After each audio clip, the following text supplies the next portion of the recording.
Well, outside working on the Dart. New carburetor came in, so let's open that up. I got the wheels here for the Dart. There's some Charger wheels that I put some 17s on there. I know they'll fit. These actually have spacers, that's why those are sticking out so far there, is because they have the 1.25 inch spacers. So by the title of this, you will know what I got. I'm going to explain to you why I got what I got. Let me put this on pause. We'll pull it out of the box. Alright, basically came from Summit. I ordered it yesterday. I bought a fuel line to go across the top of the, underneath the carb in the front. And what I bought was the 450 Slayer. Take a look at it, how it's packed. I already took it out of here once to look at it. And be careful because I know it will fall out the bottom because it's in this packaging. Now it's upside down.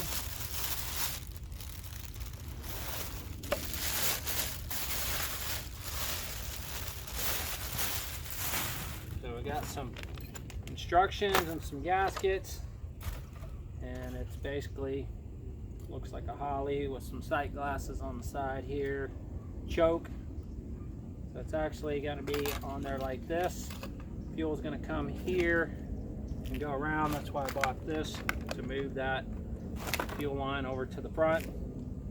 And it's a little 450. And I'm going to tell you why I got the 450 instead of another one that says some stop and read. So we'll check that out later. I'm not going to install it right now. I got some other things going on this evening. Take that back inside. A bunch of little parts and pieces. Read that manual. So let me explain to you why I got the 450 instead of the larger ones that some people recommend.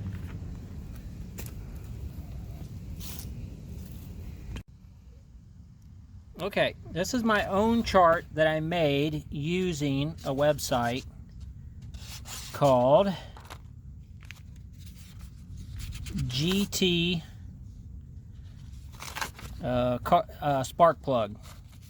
So there's a website called GT Spark Plug. I'll put that on there. And basically on that website you can program in your cubic inch, the max RPM rating, and how your engine is built. And mine is stock.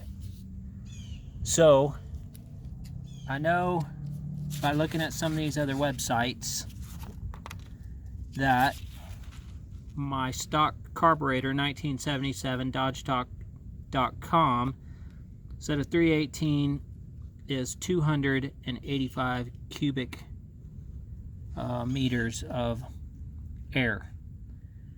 So with that, which is pretty close to what I programmed in the GT sparkplug.com, is a 318 with the max RPM stock is 304.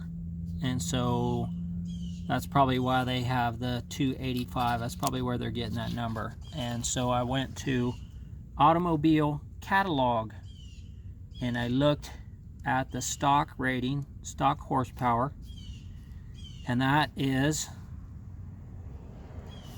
all in at 3,500 RPMs, and it stays at 150 horsepower max to 44. And then when it goes to 45 RPMs, the horsepower actually starts to decrease. The other thing is the torque is real low on this car. The max torque is 160 pounds, and it starts about 1,500 RPMs and continues to stay at 160 to about 2,000 RPMs, and then it decreases. The other thing that I read, which is wrong, is this: it still runs. They were using the 1968 340 and said all these horsepower numbers were high. So there's actually another website, allpar.com, which came up with the same as the Automobile Catalog for the 1972 Dart, and it came up with about the same numbers, 260 at 116 RPMs and 145 horsepower at 4,000 RPMs for 72 to 75. Okay, so now that I looked at that curve, I looked at all of this, and that's with a stock carburetor. So stock carburetor is back at this 285. So I went back to the GT and I started inputting that max, and actually freeway cruise, I started down here, is how much you're going to need a carburetor. So there's your 440 stock 2-barrel 304.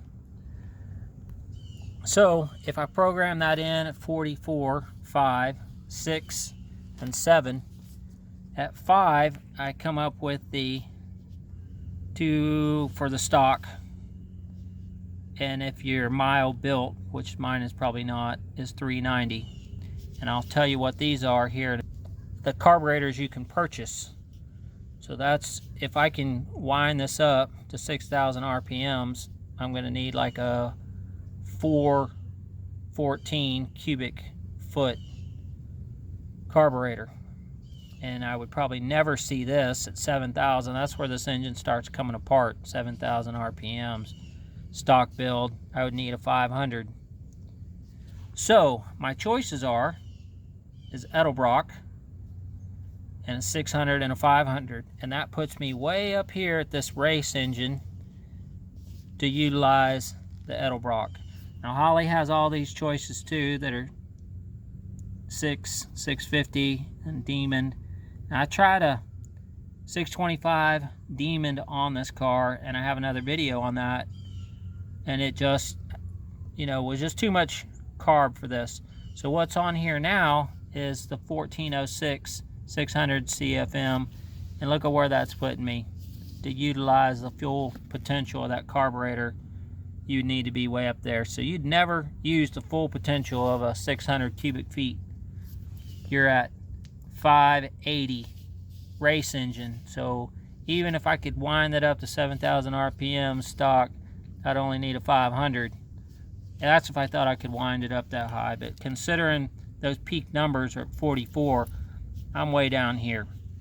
So where I came up with some choices, good choices, that I thought was the 390 Classic and the Slayer, which is what I bought, the 450, and the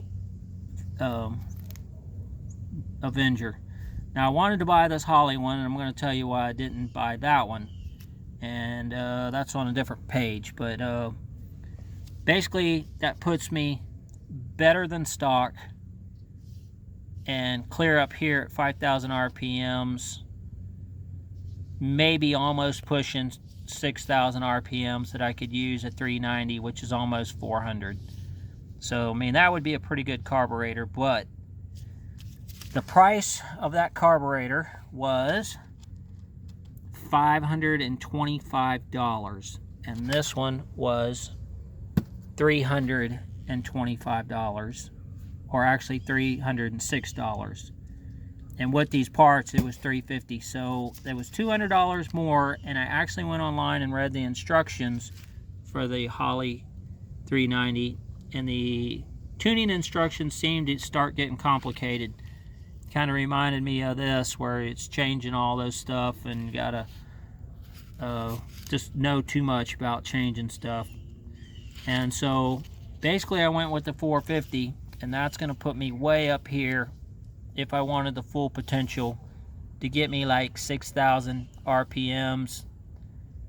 If I had a mild built engine, that would put me up here. So that's why I chose what I chose, basically because of this and the price.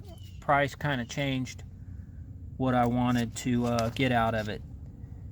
The other concern is how much would I get out of the front 2 barrels. So if you split it, that's stock. So 390 would be 150 mean 105 more than that. And a 450 Holley would have an extra 165 CFM over stock. The fronts are going to run to, I mean, I don't know a whole lot about 4-barrel carburetors, but if the fronts are split, you're going to only have 225 in the front before the 4 barrels kick in, and this one would have kicked in the 4 barrels a lot earlier, only being at 180. So let's see what other information I had. That's just another RPM where I did more study for what I thought I needed for splitting the thing. So I think that's about all I got. Here's my pricing. Classic Holley was $518. Quick Fuel Slayer, $306. Had taxes, had this fuel line, so I think out the door was $346.52. That's what I paid for the 2 items and taxes, and I need a fuel filter still. So that's why I didn't go with this Classic. That's what I really would have liked to put on here and tried, but that would have been plus taxes, plus this piece. It would have been easily another $200 and some more, so that's why I didn't go with that. But that's why I picked what I picked. My intake manifold is also limited to 550 according to the Edelbrock 2176 Performer intake, idle to 5500. So that's going to limit to what I got too. So that's why I chose what I chose. Okay, I'm reading the instructions on this new Quick Fuel Slayer carburetor, and they said make sure you don't have anything binding or anything on this carburetor. But see this little spring tensioner? When I was opening this up, I realized that that was catching on that. So when you throttle this up and it gets to that spot on the spring, it literally has to overcome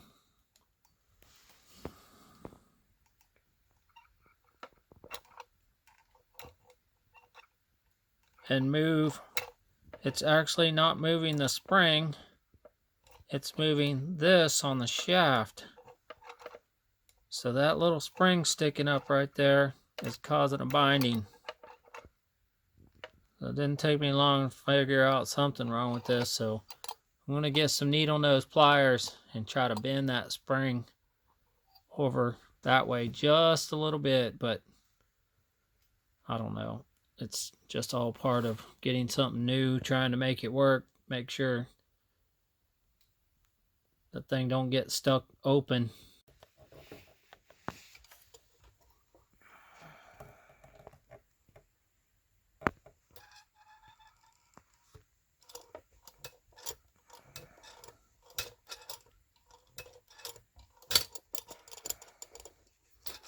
Definitely getting stuck up on that red thing weird. Alright, let me turn it around and see if we can videotape it from this side. And that's where this little thing traveling up is going up there, sitting on top of that thing weird and getting stuck.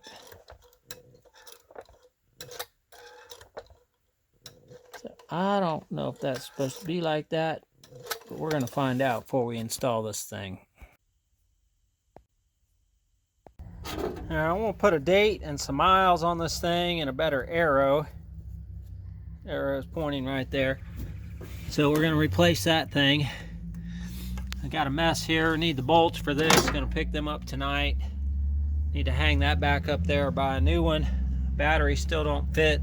Still haven't put on the new carburetor. Right now I'm going to attack that and try to get that finished. So let me write down the mileage and the date. Well, I had some 5/16 and I looked up that number and it said it was transmission line because I was going to put that hose on those connectors for the transmission line right there. So I went up to the store real quick and got some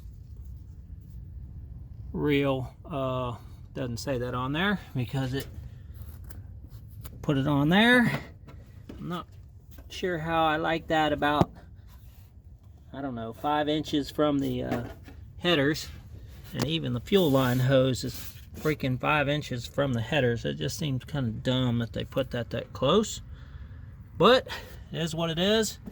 This I have blocked off. This is the vent for the gas tank to go to the emissions. But I just have that blocked off. It's venting out the gas cap right now. And so hopefully that's enough. The other thing that I got to start doing is taking all this stuff off so we can mount the new carb. That'll be fun. I'm going to go get the bolts for that tonight. I already said that. So I can put the fan shroud back on. Need to tighten up the power steering. And we're going to have to relocate. I built this bracket to go right there. And that's probably going to have to be relocated if I get air conditioning, because the air conditioning mounting is all right there. So we'll see what we can do. But for now, we're not doing the AC. That'll be last. So we're just go ahead and mount the carb. In fact, that carburetor goes forward to back. That still might not be enough room for that. But we'll do that this weekend. Hopefully get that new carburetor on there. Okay, we're undoing all this Chrysler stuff, taking these pins off. Disconnected all the hoses, the electrical. Took off the 4 nuts to hold this bolt down. So I'm going to disconnect this stuff real quick. See if I can get these little pins off without losing them like I did the last time. Sometimes when you pull these clips off, they go flying. But anyway, I'm going to need 2 hands for that one before I lose it. And pop that off of there. The other thing that I had to fix, there's about 1/4 of an inch in there now. These little things weren't lining up, so I had to go buy the little fender style clips, because what was in here was these, and when you tighten them down and pulling out, pulled those out. So that was one more thing to fix, and it was actually touching, so I had to drill that over 1/4 of an inch and pull that way a tiny bit and push that over as far as it could. So now I'm on to this. Just got to get this clip off, pop this off of there. We'll go get that new carburetor, see if we can get it installed. All right, we got us a new gasket. Looks like that fits. We got us a new fuel line that'll bring the fuel from over there. And we got us the quick fuel SL-45 from Summit. I bought it from Summit.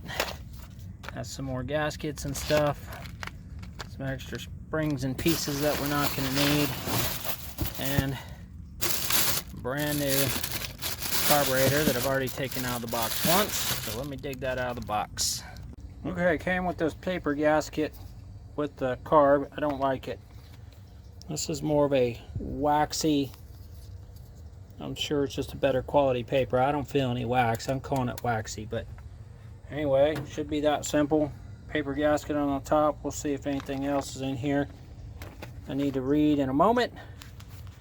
And theoretically, it should be as easy as just plopping it on there. So it should be that easy. Now the problem is I made this custom piece here, and we're going to have to move this stuff around because that's the problem. It's extended and pulls back when you pump the pedal. But this is all custom built to go with that other carb because they don't. So I made this bracket, bolted it all up because this is normally way down here and goes way down here. So it looks like I'm going to have to put that stuff on here and see where this lines up. May have to move this piece, extend it up in this thing a little more. But we'll go from there, see what needs to be hooked up. Like this piece, I could just run the hose over there, but that's why we got this piece. We could run it over to that side. So let me see what I can do with it. Alright, got my vacuum hooked up to my distributor. Positive and ground hooked back up on there. PVC in the back. Oh, I don't have that hooked up, and I don't have my fuel hooked up. So we're gonna have to sort out how to get the fuel over there to there, or move this custom bracket that I made and the custom fuel line. So that's gonna be a challenge. The funnest thing would just be to run this hose over there temporary for now and just plug it in, see if it runs. Alright, this is all temporary. I'd like to have this lined up a little straighter. This thing needs to be more forward, so I'd have to adjust that, but for now I'm not going to be going down, kicking down the transmission into downshift. So that will actually come in late instead of on time. That hooked up, fuel line over there just for a quickie. This thing gonna poke a hole through the lid. So let me show you that. That one's on there, and that is way up in the air. So I don't know, looks like, okay, I had a little leak right there. I think it's the hose, and the sunshine's already going down, so I knew I didn't have much time. So let's crank this back on. You can kind of see it through the little hole there. That's doing nothing to this carb so far.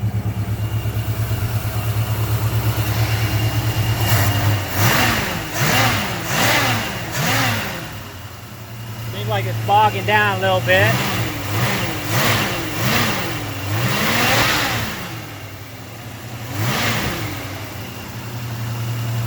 Kind of curious to put it in gear. Once it warms up, kick off the high idle and put it in gear, see if it's got a throttle response or not.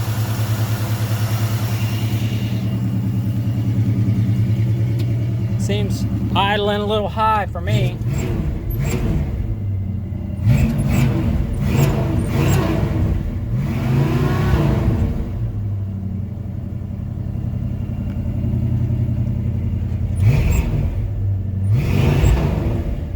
Bogging down a little bit right there.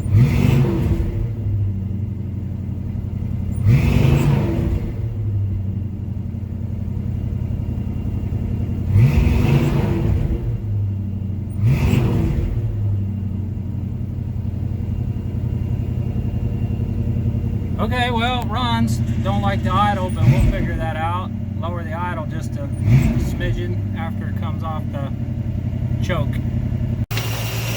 Okay, the only thing I've touched on this car was this.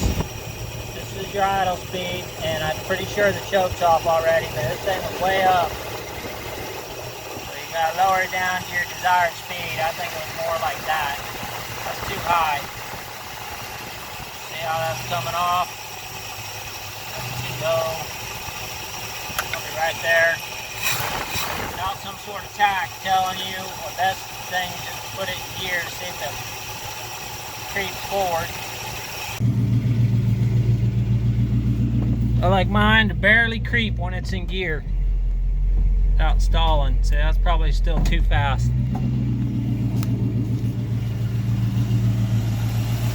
That may give me problems starting it with the choke. There you go. That lowered it down pretty good.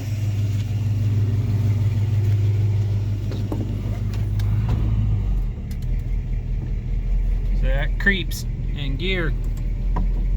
That's going backwards, so that's got a pretty good creep, but you go forward, I like mine just to barely creep. Smell that son of a gun getting hot. Radiator's warming up nice.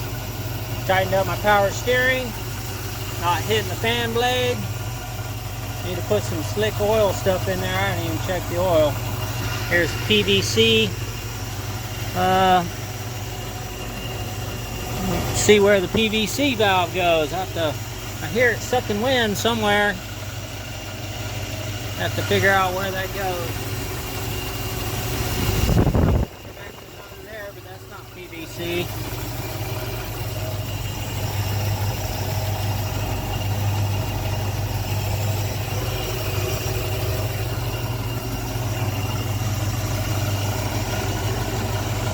Have to find where it's sucking PVC. Okay, so this PVC is probably this, and I probably need to run the brake booster to that port right there, and I have the port that was on. I can just take that off, so I'll do that. Might need an adapter too, I'll have to see. All right, a little follow-up on this carburetor here. The back one was overfilling. I never had messed with this. The front one was a little low, and that's a little high now, but I'll mess with it when the engine cools off. You have to adjust those, and this one I monkeyed with it, and then I couldn't get it to stop spewing fuel out of that hole right there. So that's the vent for the bowls, and fuel was just blasting out of there. So I had monkeyed with this. When this is the one that was overfilling, this whole sight glass, you couldn't see the bubble in there. So the back one was dropping fuel in here, but then I monkeyed with that, and it started spraying out of there. So I had to take this off, I had to take that off, I had to take the plunger off right there, and then fix the float inside. And I lowered it so I could raise it up a little bit, and I didn't have to raise it up too much, but I could kind of tell inside by bending that float. So that should be perfect right there. And again, that one's a little high, but I just misadjusted that one. The engine's real hot right now, so I'm not going to monkey with it anymore. I'll come back. I mean, that's not horrifying. It'd be better to have a little high than low, as long as it's not spewing out the... So we'll check it again, keep an eye on that. I'm not sure what caused that all of a sudden. I've been monkeying around with it, and then all of a sudden today, I could tell it was just flooding out. It was weird. It had sat for 2 weeks, but 2 weeks really no, you know, the fuel wasn't dried up or anything. So 2 weeks, man, it should be able to sit out here a while. But anyway, I'm going to put it back together. It's running again now, so I'm done messing with it for tonight.